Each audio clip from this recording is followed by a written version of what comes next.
নমস্কার বন্ধুরা, দিদির রান্নাঘর উইথ ব্লগ চ্যানেলে আপনাদের প্রত্যেককে স্বাগত। আজকে নিয়ে চলে এসেছি খুব সিম্পলভাবে একটা কারি পাতা ফোড়ন দিয়ে আলুর তরকারি। আমি আজকে এটাকে লুচির সাথে সার্ভ করেছি। যে কোনো দিন সকালের ব্রেকফাস্টে বা ডিনারে কিন্তু আপনারা এটা ট্রাই করতেই পারেন। তো চলুন আজকের রান্না শুরু করি। দেখুন বন্ধুরা, গ্যাসের ফ্লেম অন করে কড়াই বসিয়ে দিয়েছি। এবার দিয়ে দিচ্ছি তেল।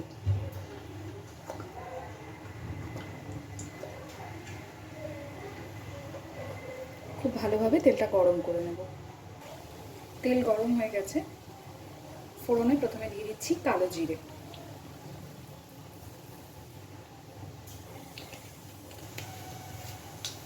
যেহেতু কারি পাতা দিয়ে আলুর তরকারি, তাই ফোড়নে এবার দিচ্ছি কারি পাতা।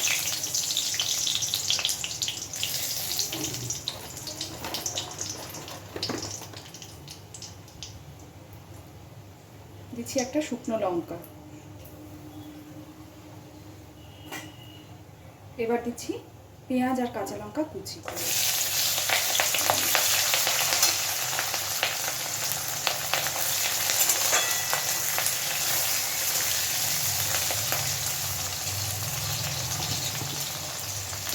পেঁয়াজ কাঁচা লঙ্কার সাথে একসাথেই আমি আলুটাও দিয়ে দিচ্ছি।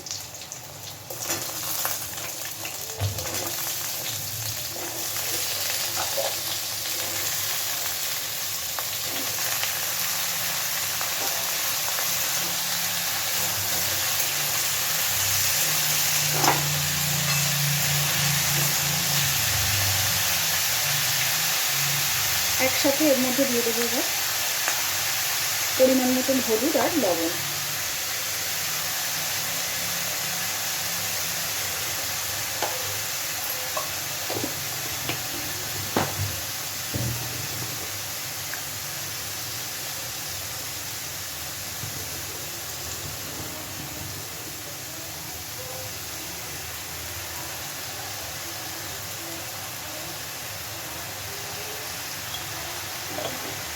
মিনিট 5 সময় নিয়ে খুব ভালোভাবে এটাকে একটু ভেজে নিতে হবে।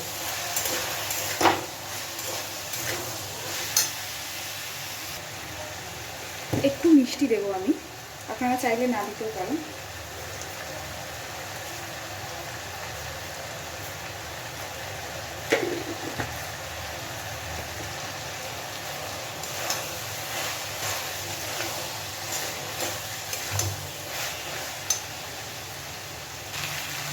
দেখুন আমি খুব ভালোভাবে আলু পেঁয়াজ সবটা ভেজে নিয়েছি। এবার জল দিয়ে দিচ্ছি।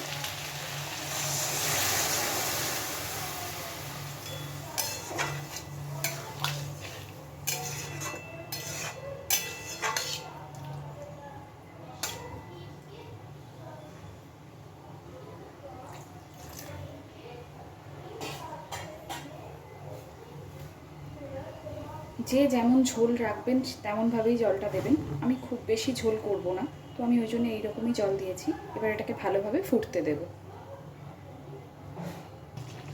দেখুন বন্ধুরা, আমার কারি পাতা দিয়ে আলুর তরকারিটা একদম রেডি।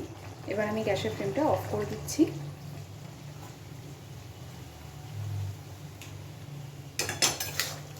তো যদি আপনাদের আমার এই কারি পাতা দিয়ে আলুর তরকারির এই রেসিপিটা ভালো লেগে থাকে, তাহলে অবশ্যই বাড়িতে একবার ট্রাই করবেন আর কেমন হয়েছে আমাকে জানাবেন। আর প্লিজ আমার চ্যানেলটাকে লাইক, শেয়ার এবং সাবস্ক্রাইব করে আমার পাশে থাকবেন। ধন্যবাদ।